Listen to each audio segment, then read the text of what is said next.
떠났다 하였더라. 아멘. 오늘 본문을 가지고 이가봇과 이스라엘의 회복이라는 제목을 가지고 말씀 전하겠습니다.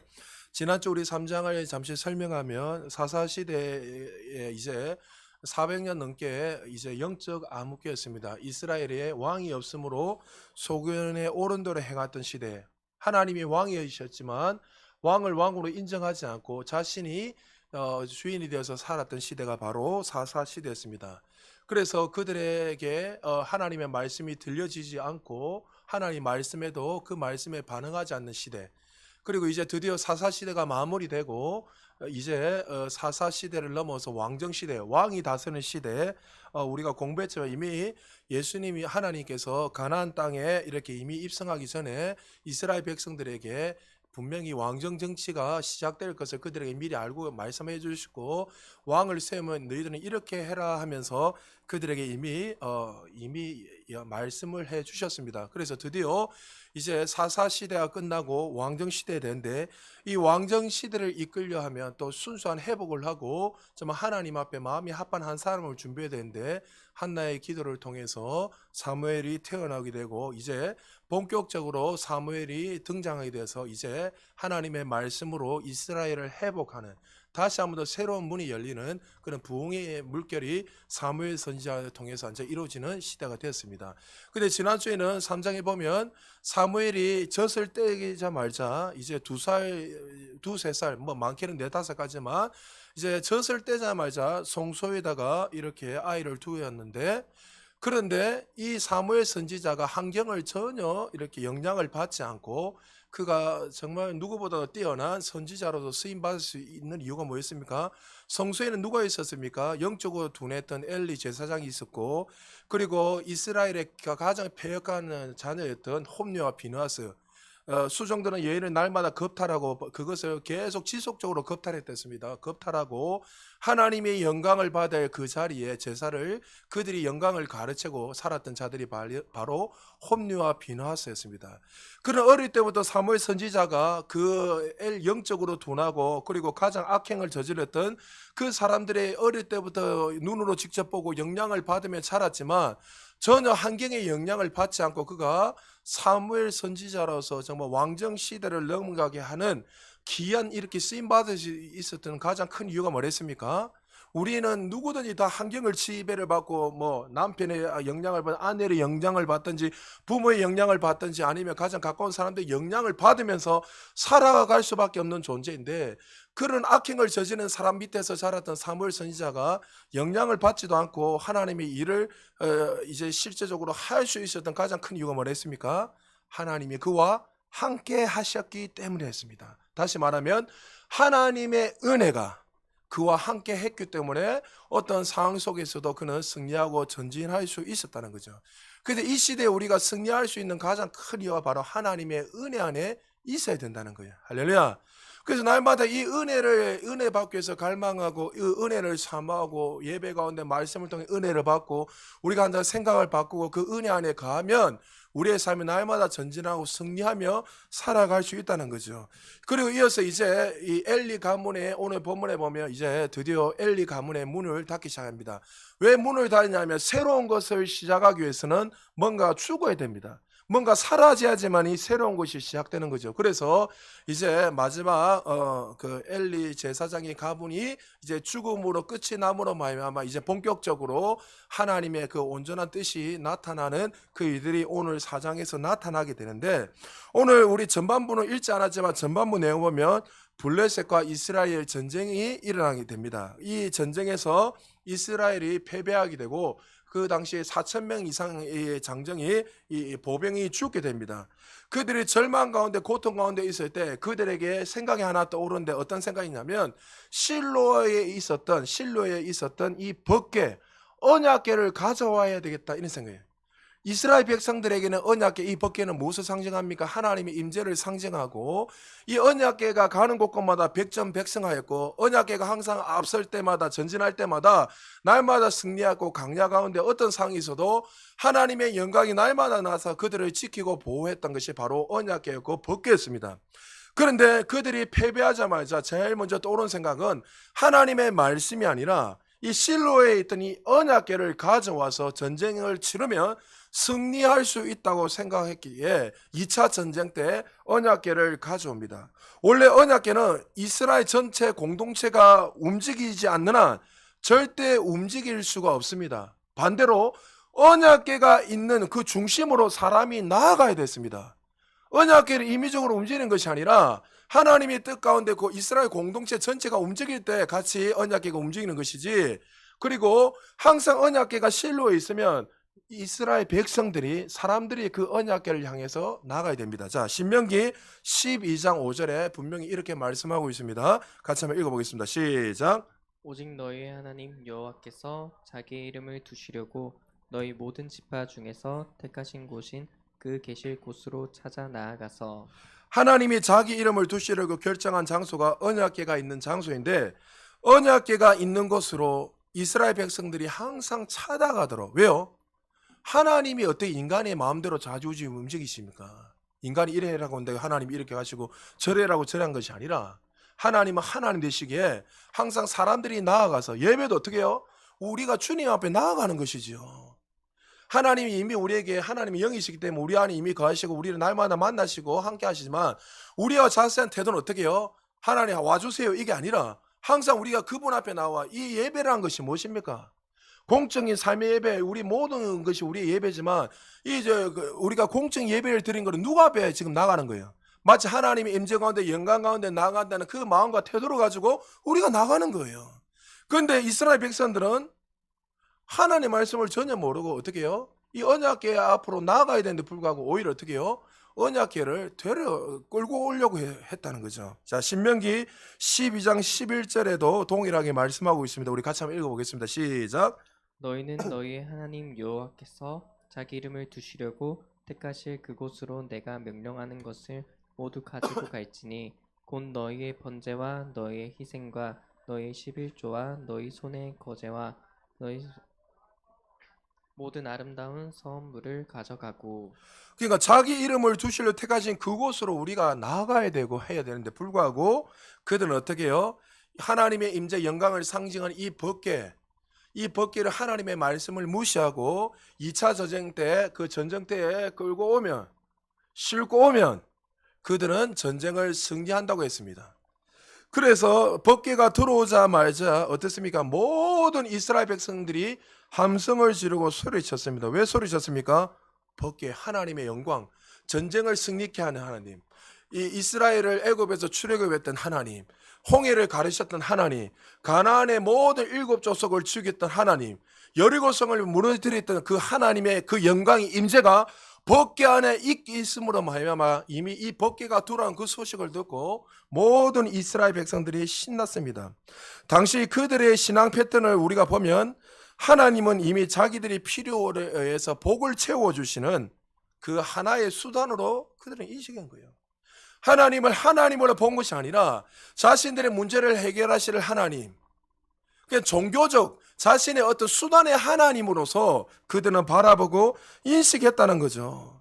그러니까 그 하나님은 더 이상 없고, 하나님이 창조주 하나님 되시고 구원자 되신 하나님이 아니라 자신의 필요에 의해서 문제를 해결할 수 있는 그 하나의 수단으로 하나님으로 그들은 여전히 바라보고 살아가고 있었다는 거죠. 그들에게 하나님은 더 이상 경배와 섬김의 대상이 아니라 자신들의 필요를 채워주고 문제를 해결해주는 종교적인 하나님으로, 수단으로 그들에게 전락하고 말았습니다. 1차 전쟁에 패하고 법궤를 진중으로 가져와서 2차 전쟁을 할 때에 어떤 일이 일어났습니까? 8절에서 10절에 보면 이렇게 말하고 있습니다.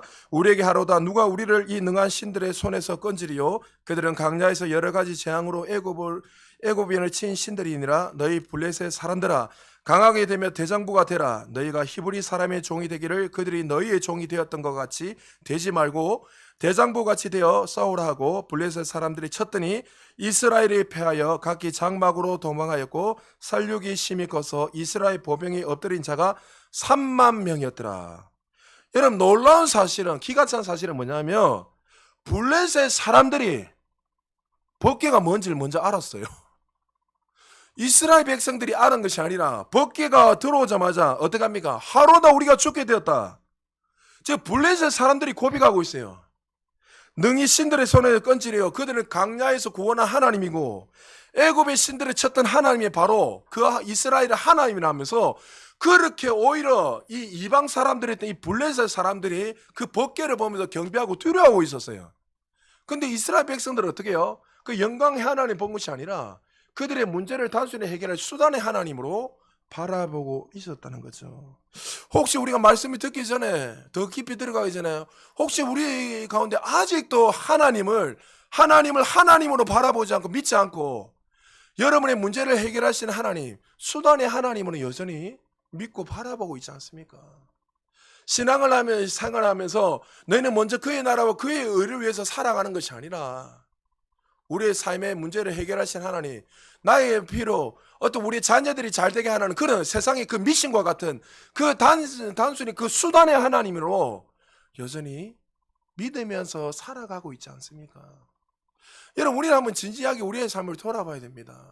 우리가 예수를 믿고 난 후에 정말 그 구원의 은혜에 감격해서 정말 주님을 위해서 내가 모든 걸 다 버려도 주님은 절대로 버릴 수 없고 주님의 나라를 위해서 주님의 영광을 위해서 살기로 작정하고 헌신하면서 살기로 작정했지만 시간이 지나면 지날수록 점점 하나님이 하나님인 것을 다 잊어버리고 이제 수단의 하나님, 종교의 하나님으로 믿고 살아가고 있지 않는지, 정말 한 영혼도 구원해보지도 않고 그 주님을 위해서 하루라도 제대로 살아본 기억이 이제는 희미해지고 있지 않는지 우리의 삶을 돌아보니 이 이스라엘 백성들도 하루아침에 이렇게 무너진 것이 아니에요. 그들이 하루아침에 무너진 것이 아니라 서서히 하나님 말씀을 믿지 않고 자신의 속인에 오른 대로 살아가면서 펠리주에 빠지고 세상의 그 육신적인 그리스도인으로 살아감으로 말미암아 그들의 삶이 무너지고 피폐해졌다는 거죠. 1차 전쟁 때는 4,000명밖에 죽지 않았는데 2차 전쟁 때는 승리할 줄 알았는데 오히려 더 많은 7배가 넘는 3만 명의 보병이 죽게 되었습니다. 그리고 더 놀라운 사실은 하나님의 영광과 인재를 상징하는 이 법궤를 빼앗겨 버렸습니다. 11절입니다. 우리 같이 한번 읽어보겠습니다. 시작. 하나님의 궤는 빼앗겼고 엘리의 두 아들 홈리와 비느하스는 죽임을 당하였더라. 이 당시 제사장이 누굽니까? 엘리 제사장입니다. 그에게 아들이 있었는데 홈리와 비느하스. 이제 엘리 제사장이 죽고 나며 아버지를 이어서 제사장이 되어서 이스라엘을 영적으로 이끌어야 될, 하나님과 만나게 하고 이끌어야 될 이 홈리와 비느하스도 그때 먼저 제사장보다 먼저 죽게 되었습니다. 그리고 아들이 전쟁 가운데 싸우다가 죽었다는 소식을 듣고 엘리 제사장도 의자에서 뒤로 넘어져서 목이 부러져 죽게 되었습니다. 18절에 보니까 하나님의 궤를 말할 때 엘리가 자기 의자에서 뒤로 넘어져 문 곁에서 목이 부러져 죽었으니 나이가 많고 비대한 까닭이라 그가 이스라엘 사사가 된 지 40년이었더라. 엘리 제사장이 죽습니다. 목이 부러져서 죽었는데 엘리 제사장을 대해서 구체적으로 어떻게 비유하고 설명하고 있습니까? 나이가 많고 비대한 까닭이라고 성경 기자는 구체적으로 말씀하고 있습니다. 단순히 몸이 뚱뚱해서 목이 부러져 죽었다, 그 의미가 아닙니다. 제사장은 남을 위해서 희생하고 섬기기 때문에 계속 잡고 정말 누구보다도 빠리빠리하게 움직여야 됩니다. 단순히 여기서 비대했다는 의미는 몸이 뚱뚱했다는 의미도 있지만 지난주에도 여러 번 설명했죠. 그의 그 눈이 어두웠다 하는 말은 그냥 단순히 어떻게 해요? 육신적인 그 자연적인 영역에서의 그 눈이 어두워졌다는 것도 맞지만 그것이 아니라 성경에서 눈은 무엇을 상징하고 있습니까? 영적인 상태를 설명한다 했잖아요. 영적으로 어두웠다는 거예요. 비대해졌다는 건 뭐예요? 영적으로서 그가 어떻게 둔해졌다. 그런 영적으로 하나님의 제사장으로서 이스라엘 백성을 인도하고 이끌어야 될 사람인데 불구하고 눈이 어둡고 둔했다는 것을 이 말씀을 통해서 설명하고 보여주고 있습니다. 그러니까 엘리 제사장이 영적으로 어두웠으니 자녀도 말할 필요 없고 이스라엘도 더 이상 말할 필요가 없다는 거죠. 그리고 아들이 죽고 이제 그들의 대가 끊어질 뿐만이 아니라 엘리의 며느리가 어떻게 해요? 아이를 낳다가 죽게 됩니다. 근데 아이의 이름이 뭐라요? 이가봇. 이가봇 뜻이 뭡니까? 하나님의 영광이 떠났다. 이제 더 이상 그들 가운데 하나님의 영광이 없고 엘리 가문에 하나님의 영광이 없을 뿐만 아니라 이스라엘의 하나님의 영광이 떠나버린 그런 가장 비참한 영적으로 암울한 그 시대가 되어버렸다는 거죠. 이들이 이렇게 될 수밖에 없는 이유가 뭐였습니까? 법궤를 가져오면 승리할 줄 알았습니다. 그들이 어떻게 해요? 정말 이 전쟁에서 하나님 앞에 한 번도 물어본 적도 없고 이제 법궤만 가져오면 승리할 수 있었지만 그들의 가장 큰 문제가 뭐였습니까? 하나님의 말씀에 대한 무지였습니다. 하나님의 말씀을 알았다면 여러분 법궤를 가져왔겠습니까? 아니죠. 하나님의 뜻을 알고 말씀을 알았다면 하나님께 먼저 물어봤겠죠. 하나님, 우리가 법궤를 가져와야 됩니까? 말아야 됩니까? 그래, 만약 하나님이 가져와라 했다면 그들이 어떻게 해요? 먼저 법궤 앞에, 하나님 앞에 나아가야 되죠. 가장 먼저. 여러분, 다윗이 그때 나중에 우리가 계속 공부하다 보면 나오겠지만 여러분, 타작마당에서 여러분 소가 뛰니까 손을 대면 우사가 죽었잖아요. 자, 우리가 인간적으로 볼 때 당연히 짐승이 뛰니까, 소가 뛰니까 법궤가 하나님 영광 임재를 상징 이 법궤가 쓰러지고 무너지면 안 되니까 인간적으로 잡은 거는 잘못이 없잖아요. 맞죠? 우리 얼마나 잡을 수 있단 말이죠. 근데 뭐요? 우사가 잡자마자 죽었습니다. 왜요? 그 의미가 뭐죠? 뭐 이제 여러 가지 나중에 우리가 설명하겠지만 여러분 그 수레에 실으라고 한 적이 없지 하나님이요. 어깨에 매랬습니다. 말씀의 무지로 인해. 그리고 사람이 법궤에 손을 대면 돼요, 안 돼요? 손을 댄다는 의미가 뭐예요? 내가 하나님을 마음대로 할 수 있다는 그 의미야. 그래서 우사가 죽은 거예요. 그러니까 지금 이스라엘 백성들이 지금 이렇게 무너진 가장 큰 이유가 뭐예요? 신앙 전수뿐만 아니라 하나님의 말씀에 대한 무지 때문이에요, 무지. 여러분, 그 이 법궤 안에 이 세 가지 중요한 물건이 들어 있었습니다. 이스라엘 백성들 항상 이 법궤를 보면서 이 안에 있는 이 세 가지 그 물건을 통해서 그들이 어떠한 존재인 것을 하나님이 알기를 원했습니다. 근데 그들은 하나님의 말씀의 무지를 통해서 그 의미도 모르고 정말 하나님의 임재와 영광을 상징하는 이 법궤를 블레셋에 뺏겨버립니다. 여러분, 법궤 안에 오늘 이 세 가지 내용이 무엇인지 설명을 하고 성경을 좀 마무리할게요. 법궤 안에 세 가지 어떤 물건이 있습니까? 아론의 상난 지팡이가 있고 만나를 담은 금 항아리가 있고 언약의 두 돌판 십계명이 그 안에 담겨 있습니다. 먼저 아론의 상난 지팡이. 왜 하나님께서 법궤 안에다가 이 언약궤 안에다가 아론의 상난 지팡이를 넣어놨습니까? 왜 마른 나무에 싹이 나고 살구잎이 피는 그런 역사가 일어났습니까? 여러분 그 민수기 16장에 보면 15장 16장 잘 읽어보면 앉아 이 모세가 출애굽에서 광야에서 계속 가나안 땅으로 인도하고 가고 있는데 누가 쿠데타를 일으킵니까? 고라 자손이 쿠데타를 일으킵니다. 왜 아론만 모세만 리더가 될 수 있느냐? 우리도 리더가 돼야 된다. 우리도 얼마든지 리더할 수 있다. 모세를 쫓아내려고 했습니다. 모세를 도로도로 죽이려 했습니다. 여러분, 모세를 향해서 쿠데타 일으킨 건 누구를 쿠데타한 거예요? 하나님을 향해서 쿠데타한 거예요, 사실. 자기 하나님이 모세를 통해서 이끄시고 인도한 데 보고 내가 할 수 있다고 고라 자손이 그렇게 생각한 거예요. 그래서 하나님이 고라 자손을 멸해버립니다. 나중에 또 하나님 은혜로 말미암아 후손은 조금만 남겨뒀지만 하나님이 고라 자손을 당을 갈라서 한순간에 다 죽여버립니다. 근데 이 고라 자손을 죽이면서 민수기 16장에 보면 이제 하나님께서 더 이상 이 쿠데타를 일으키지 못하기 위해서 12지파에게 이 마른 지팡이를, 죽은 지팡이를 나눠줍니다. 그리고 그 다음 날에 이 삭이 난, 다시 말해 살구꽃이 피는 그 지팡이가 이제 영원히 그 자손이 제사장 가문이 돼서 너희들을 이끌어갈 것이라고 하나님 약속하십니다. 다음 날 될 때 누구의 그 지팡이에 그 싹이 납니까? 아론의 지팡이에 싹이 나서 그것을 통해서 이제 이 아론의 자손들을 대항하지 못하도록 하나님께서 법적으로 이렇게 조치를 해버립니다. 자, 우리 민수기 17장 17절에 보면 그것을 향해서 이렇게 말씀하고 있습니다. 우리 같이 한번 읽어볼까요? 시작. 여호와께서 또 모세에게 이르시되 아론의 지팡이는 증거궤 앞으로 도로 가져다가 거기 간직하여 반역한 자에 대한 표징이 되게 하여 그들로 내게 대한 원망을 그치고 죽지 않게 할지니라. 자, 아론의 상난 지팡이를 법궤 안에 넣어놨고 항상 어떻게 기억하냐? 너희가 얼마나 하나님을 향해서 죄인이란 것을, 그 반역하고 죄인이란 것을 기억하고 고발하고 있다는 거죠. 그러니까 이 법궤 안에 있는 그것을 날마다 바라보면서 내가 어떠한 존재인가, 내가 항상 하나님을 향해 패역한 존재이고 하나님을 향해서 반역의 존재라는 것을 잊지 말라고 이스라엘 백성들에게 항상 보여주는 내용이 바로 이 내용입니다. 그리고 두 번째, 만나가 법궤 안에 있어요. 만나에 그 항아리가 들어있죠.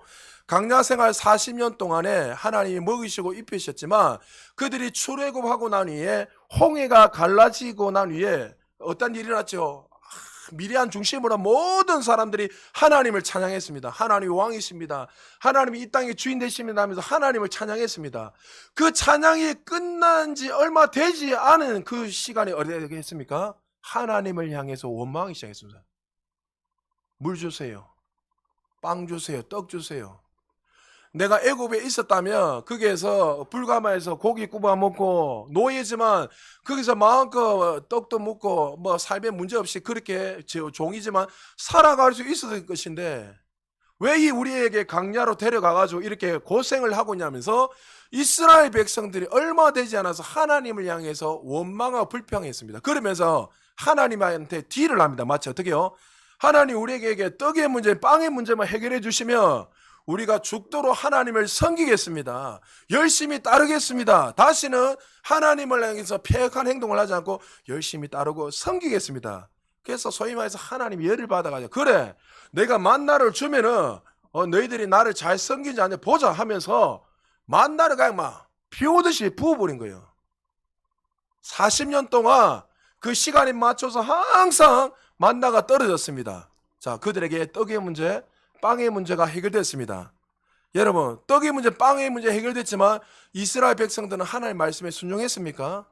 우리는 잘 압니다. 히브리서에 보면 어떻게 되면 그들은 하나님의 말씀을 순종하지 않으므로, 따르지 않으므로 한 번도 떡의 문제, 그들이 그 문제를 해결해 줬지만 한 번도 하나님의 말씀을 믿지도 않고 따르지 않았습니다.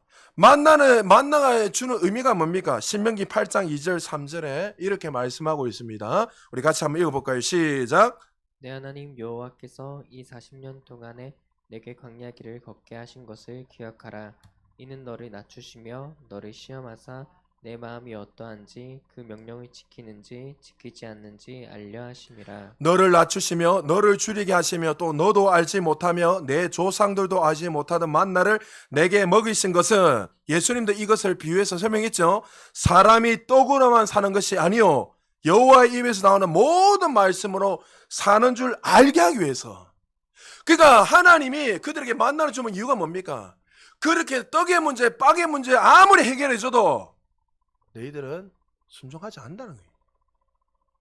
우리는 기도하잖아요. 하나님 이 문제 해결해 주시면 내가 주님께 충성하겠습니다. 이 문제 남편이 잘 되고 아내가 잘 되고 자녀들이 승승장구하고 또 내가 어떤 문제인데 이 문제가 해결해 주시면 내가 죽도록 충성하겠습니다. 열심히 성해. 우리는 사실 이런 기도를 수없이 하잖아요. 저도 했고 딜을 한단 말이죠. 하나님 앞에. 근데 이 문제가 해결된다고 해서 우리가 죽도록 하나님 충성하던가요? 여러분, 저는 여러분 말했잖아요. 암이 낫고 죽었다가 죽을 병에서 살아나고 수많은 기적과 표적을 보고 문제가 해결됐는데요. 하나님을 떠나고 세상을 향해 달려나가는 날 저는 수없이 봤습니다. 어떤 분은 저한테 이렇게 이야기했는데, 목사님, 완전히 죽은 병에서 나왔어요. 한 달밖에 살지 못한 사람이었어요. 병원에서는 더 이상 안 된댔어요. 나왔습니다. 그리고 나서 저한테 하는 말이 뭐냐면, 목사님 이제 내가 죽도록 충성하겠습니다. 목사님 내가 제일 앞장서서 내가 열심히 내가 교회 충성하겠습니다. 한 달 지나서 교회 안 나왔어요. 그러니까 우리는 떡의 문제, 빵의 문제만 해결되면 다 된다고 생각해요. 하나님 그들에게 만나를 주신 이유가 뭐라고요? 사람이 떡으로 사는 것이 아니다. 떡의 문제로 여러분이 승리하는 것이 아니라 하나님의 말씀대로 살아갈 때 너희에게는 참된 평강과 안식과 기쁨이 있다는 것을 이 만나를 통해서 진정한 샬롬, 진정한 안식은 누구에게 있다는 거예요? 하나님의 그 말씀 안에 있다는 것을 그들에게 알기를 원했다는 거예요. 그것이 바로 뭐요? 법궤 안에 이 만나 항아리 담은 그 항아리 넣어둠으로 통해서 그들이 어떠한 존재인 것을 알게 하기 위해서 넣어놓은 거죠. 그리고 마지막으로요, 법궤에 십계명 두 돌판이 들어 있습니다. 근데 이 십계명은 몇 번째 두 돌판입니까? 첫 번째가 아니고 두 번째 돌판이죠. 첫 번째 하나님 모세가 시내산에 올라가서 40주야로 금식하면서 주님과 대면하면서 하나님이 주시는 이 율법, 이 십계명 두 돌판을 받게 됩니다. 여러분 공부했지만 이 십계명 두 돌판은 다섯 개 적은 것이 아니랬습니다. 그 당시에 문헌과 배경을 보면 10개 있어요. 그러니까 십계명 이 두 돌판은 둘 다 하나님과 인간의 약속의 두 돌판 10개씩 적어놓은 십계명 적어놓은 걸 가지고 옵니다. 얼마나 귀하고 존귀합니까? 하나님이 친히 적으셔서 주시는데, 그런데 내려오고 있는데 밑에서 어떤 소리 들립니까? 술판이 벌어지고 막 아론 중심으로 모든 사람들이 막 뛰어넘으면서 외치고 있는 거예요. 그게 모세가 뭐 하는 거 유심히 쫙 쳐다보니까 바로 뭐예요?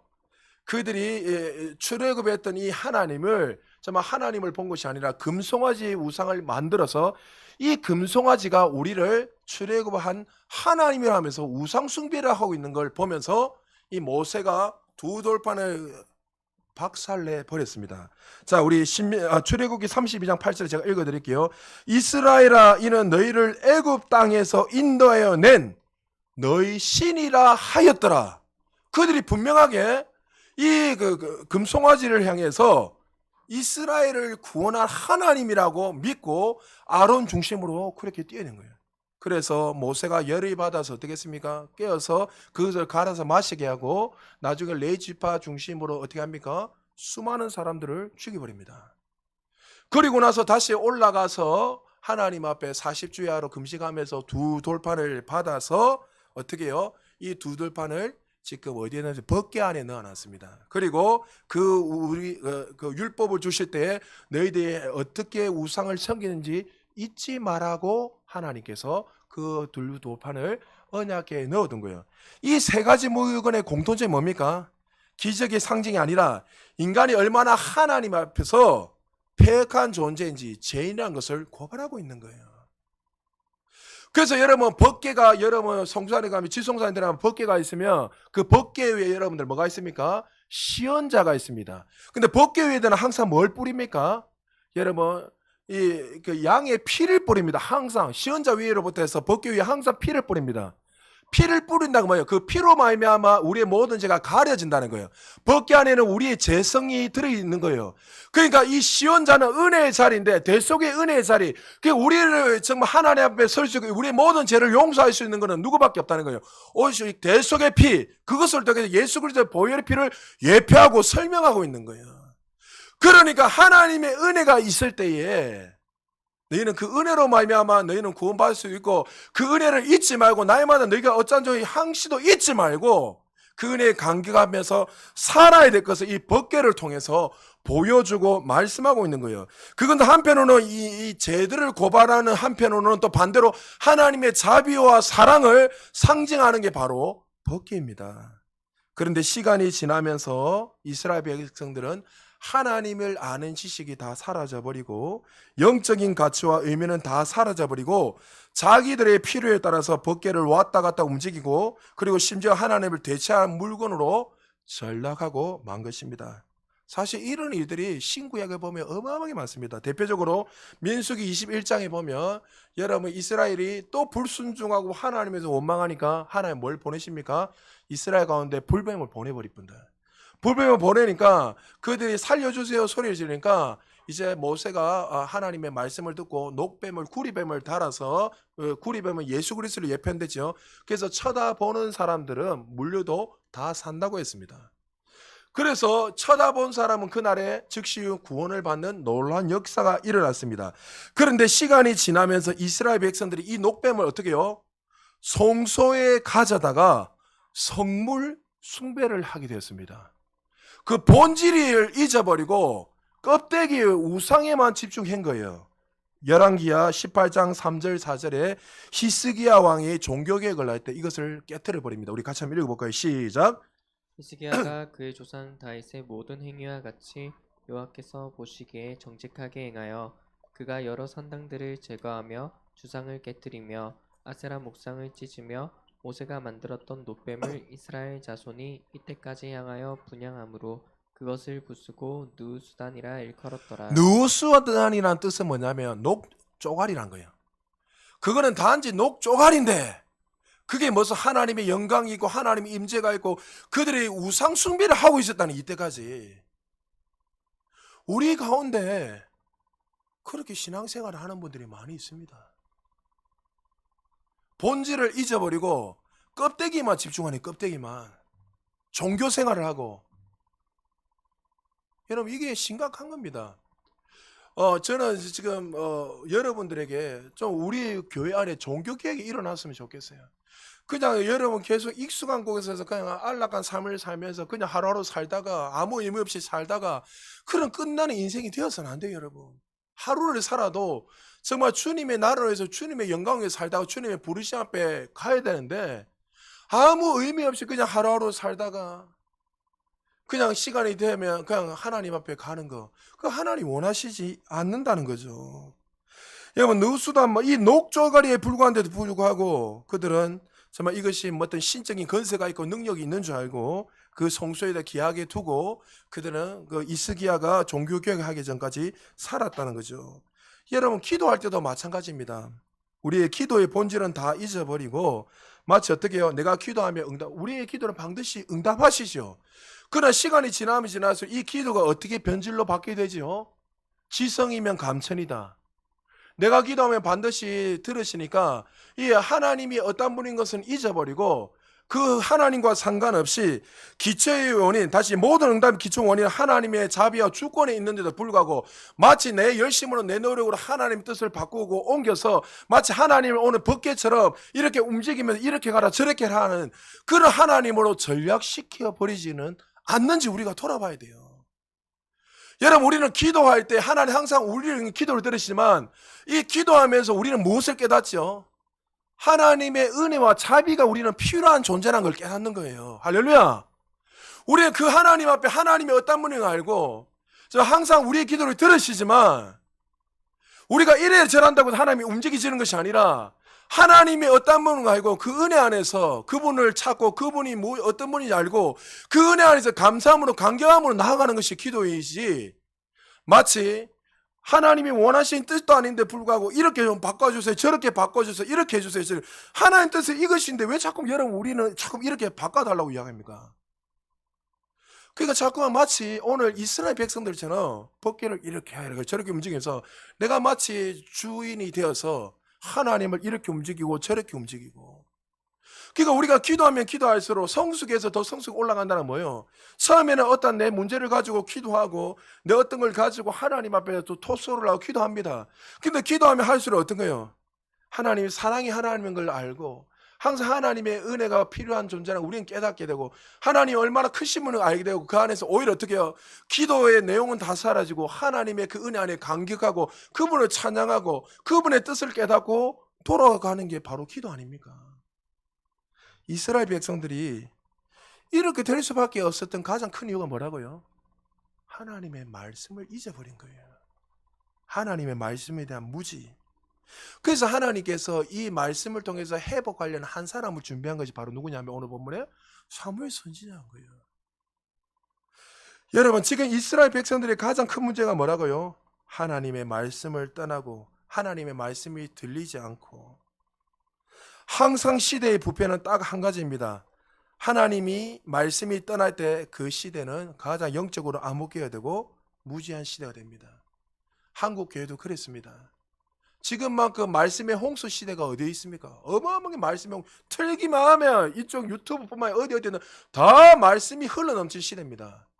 그러나 정말 진리를 말하고 정말 하나님의 말씀이 여러분 한번 설교를 한번 들어보십시오. 거기에서 하나님이란 말, 이 예수님의 단어가 몇 번 나오는지 어떤 세상적인 이야기를 실컷 30분 40분 하다가 마지막에 한 1, 2분 동안 마치 하나님이 이렇게 말 안 하면 찝찝하니까 한두 마디 하나님 하다가 끝나는 설교가 얼마나 많이 있습니까? 저는 그분들을 정죄하려는 이야기가 아니라는 거예요, 여러분. 오랜 시간 동안 우리가 익숙해져서 그 말을 듣다 보면 종교 생활을 하면서 정말 사탕 발린 말, 내 마음을 심쿵하는 말을 들으면서 그냥 앉아서 기분이 좋은 그 말씀만 듣고 있는 거예요, 오랜 시간 동안. 그러나 오히려 어떻게 해요? 하나님의 말씀은 없고 오히려 우리는 종교 생활을 하면서 그렇게 살아갔다는 거죠. 여러분, 한국 교회가 무너질 때에 어떻게 해서 승기하고 전진한 것이 뭡니까?